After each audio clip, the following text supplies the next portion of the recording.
Now it's time for our analysis. It gives me great pleasure to welcome back to the podcast Bruce Broughton to talk us through his piece Covenant.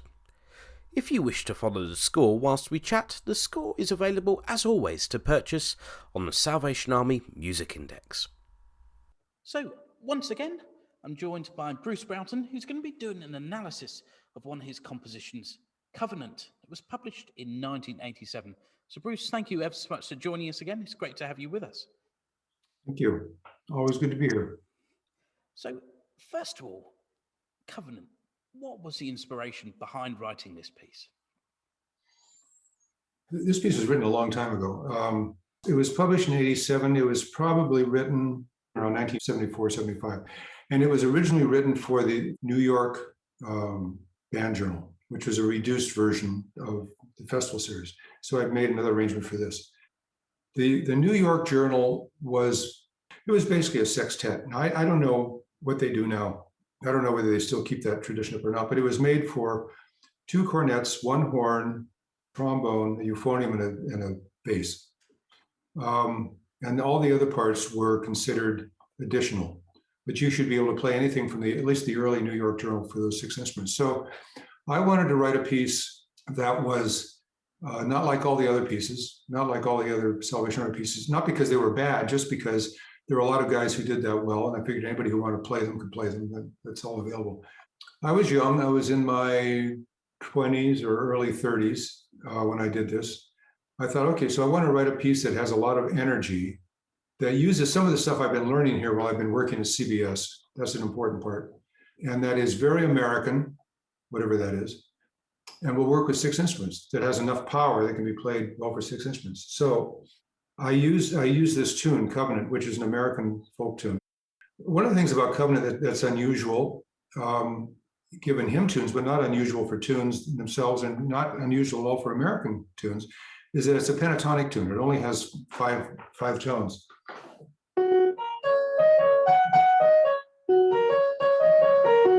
I'm playing those all in the black keys, right? So that's so it only has five tones. It's a fabulous tune, very strong. It's great when it's played loud. It's great when it's played very softly. I mean, to me, it had everything in it. And then I was going to write something that would set this piece off. So what are some of the musical influences behind this piece? One is Aaron Copland, not probably for what you think it is, but one was Aaron Copland, who was the inventor sort of the American style. And another one was Elton John. And another one was a guy named Mort Stevens. Mort Stevens was the guy who wrote the Hawaii Five-O theme. And there's some Hawaii Five-O kind of music in here.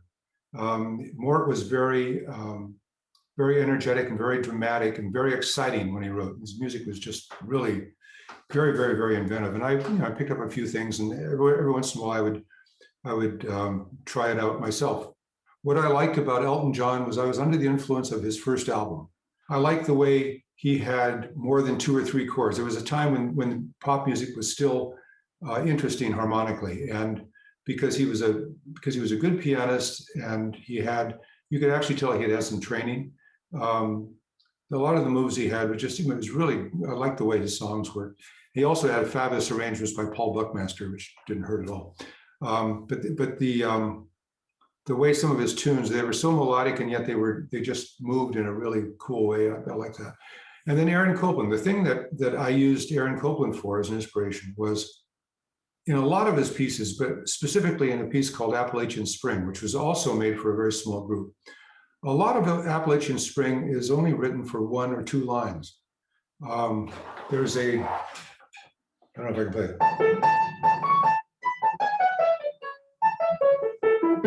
Something like that. That's a famous part in Appalachian Spring. That's all there is. I mean, that's it. It's not like that. It's just, and a lot of his stuff is very direct because there's not anything else with it. Appalachian Spring is based on a very simple motive, just a triad superimposed upon itself. And very often he will resort to just melody and harmony. No counterpoint, and very often he has 2 lines going and nothing else, no supporting stuff. So very clean, very direct, very energetic. And what I took from that as being somewhat typically American, okay? Because I think of American music, for good or for bad, as being, at least the best stuff is really energetic, and Copland sort of stands at the list, along with Leonard Bernstein, Gershwin, and people like that. So musically, it's sort of tritone based.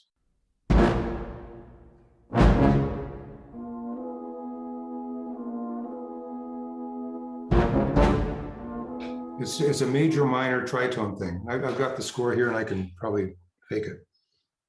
So it starts with this minor thing, and then a tritone. Okay, the tritone being a B flat chord. I'm doing this concert, not in B flat C. B flat chord going to an E chord. Okay, that was used a lot by Rimsky-Korsakov and early Stravinsky and the Russian Orientalists. I mean, that's nothing new, right? But it also happened to have this minor third on top. So it was a way of harmonizing that opening figure. And of course, to start with just one note gets everybody's attention, you know, and then you don't give them a chance, you give them an extra note. Well, right now you got everybody's attention. So then you harmonize it. Say, well, okay, that was my tune. Here's my harmonization. And then you say, okay, I did the minor thing, so now I'm going to do the major thing.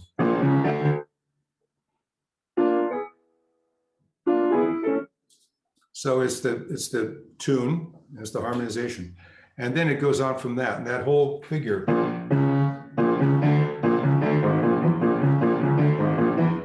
is just based on that opening figure. It's all in unison. So it's very powerful.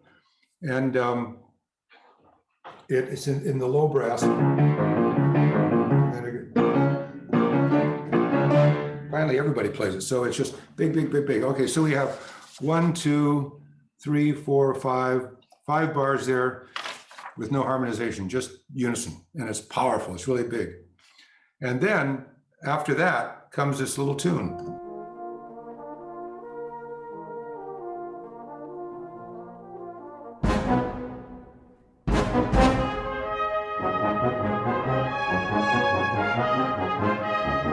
Then we're back to all the noise. So this piece is a contrast between that very rowdy, very aggressive opening minor third with the tritone harmonizations and this very beautiful, extremely diatonic, actually not even diatonic, just pentatonic tune with all its harmonies. It basically just plays back and forth between those two elements. And sometimes the opening third motif is very quiet, as though it's kind of lurking in the background, as the other tune is sitting very sweetly on top. Now, the tune is known as Covenant, and the words that are usually associated with have been described as the most gruesome words in hymnology. There is a fountain filled with blood. I have no association with the words in this piece. You can do any other kind of word you want, anything, but it's basically about the tune. And the idea of the covenant, I can get behind the idea of the covenant too. But that's the only non-musical association I have with this. Is primarily a way of being able to make this beautiful tune come forward. And I would like to think that at the end of the piece, when the tune comes in all its glory, and with a little bit of very pretty harmonic rhythmic movement in the accompaniment, that it shows off this glorious tune to its best ability. There's still all this kind of salt and pepper approach because the piece is still aggressive. It has it's sort of a development section. It actually has, which I thought was very modern at the time. It actually has clusters. Yeah, like if anybody's following along with the score, or if they listen to this some other time, a couple of bars before M as in mother, there's a big cluster chord that goes down. This was like Hawaii 5/0 territory.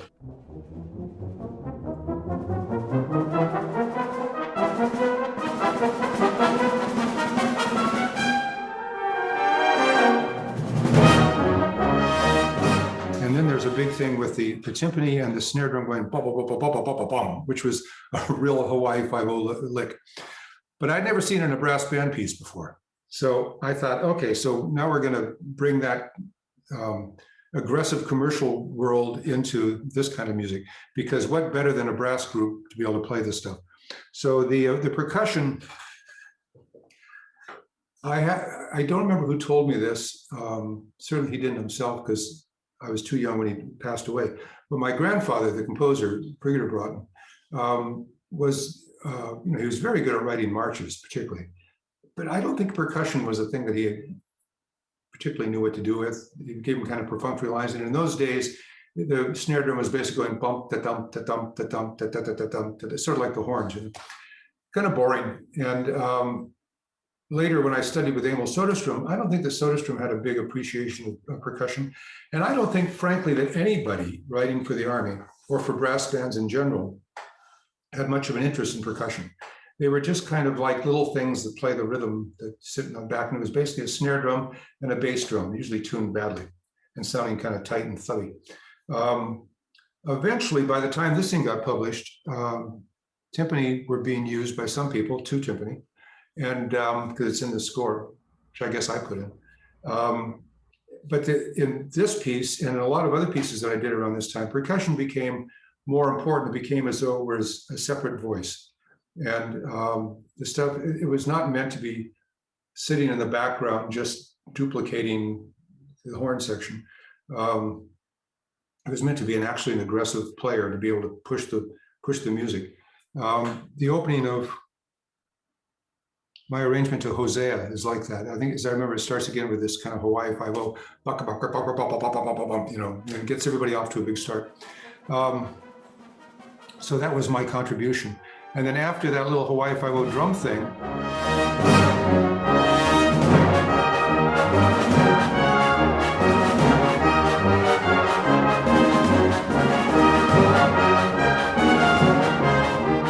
so I'm kind of distorting the tune a little bit, making it just a little left of center.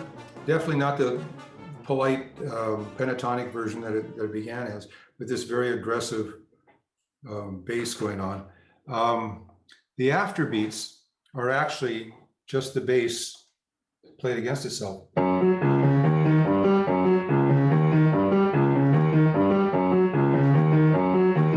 One thing that I did try to stay careful with in both versions, the New York version and this version, is the separation between bright and mellows. It was Eric Leidson who pointed out to me, but I think I was in the class, that there are basically two kinds of timbres in the brass band. There's the bright, which is the cornets and the trombones, and there are the mellows, which are the horns, the baritones, the euphoniums, and the bass.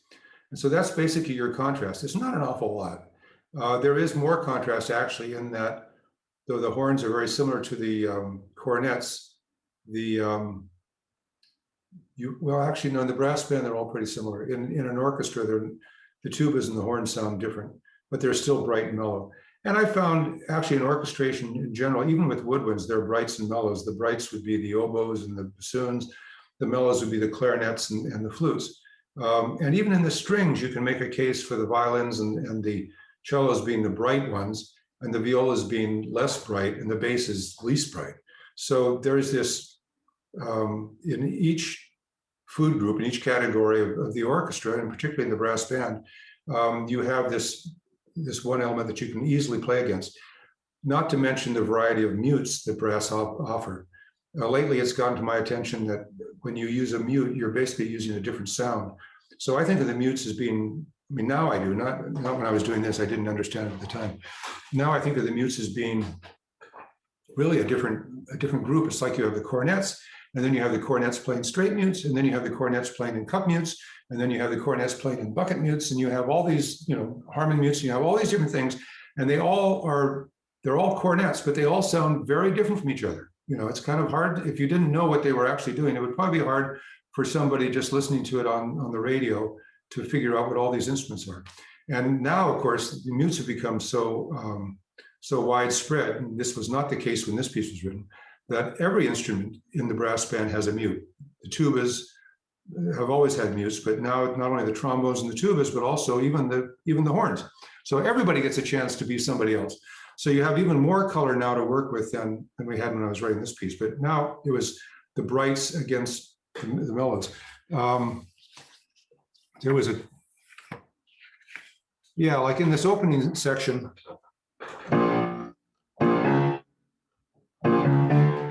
even there I exploit the brights and the mellows because the brights have the strong notes.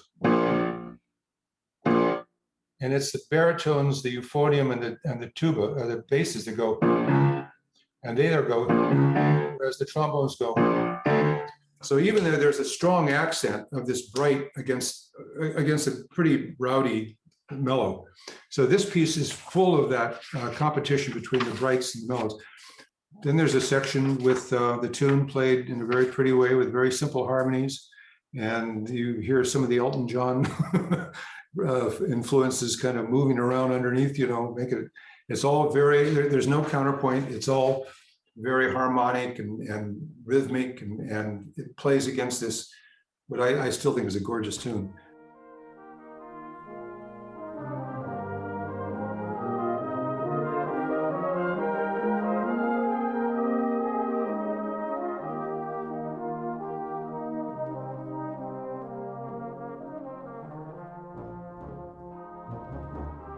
And then it comes up to this great big finale where I divide the top cornets. Now, all of you who are listening to this, and all of you who have ever played this piece, there is a really big error in the score. There's a symbol thing written in here, a bar before Q, which should actually go on Q.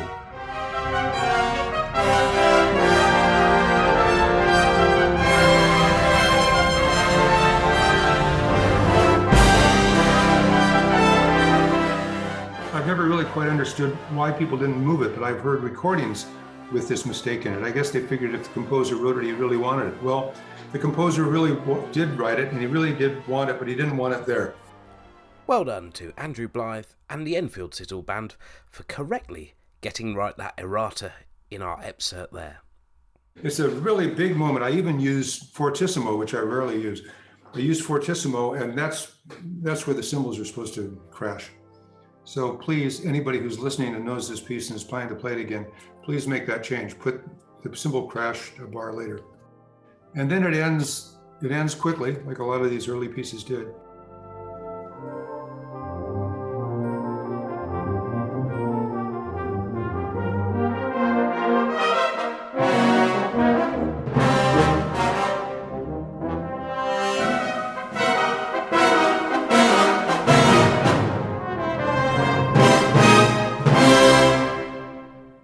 And it ends with the third. Okay, that's basically it, except I think it ends with a Hollywood ending. This is a very, very common harmonization to end pieces. Actually, it's a cliche, but of course I harmonize it much better than that, so it's not a cliche, it's very special in this piece.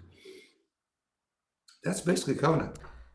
Have you got any advice for any bands or bandmasters beginning to look at Covenant as to how you would want this piece performed? In terms of performance, the thing that I'm most the thing I'm most desirous of is that it was written to show off a really beautiful tune, a really, really beautiful tune, which was very simple and very elegant in the simplicity. The arrangement itself that holds it is written to be pretty aggressive, and written to be very energetic. The accents can really be played. When you find the occasional fortissimo, it can be played, not blasting, but it can be played strong. All the figures that surround this long, beautiful tune tend to be short. There are these little figures that by themselves make some sort of a background.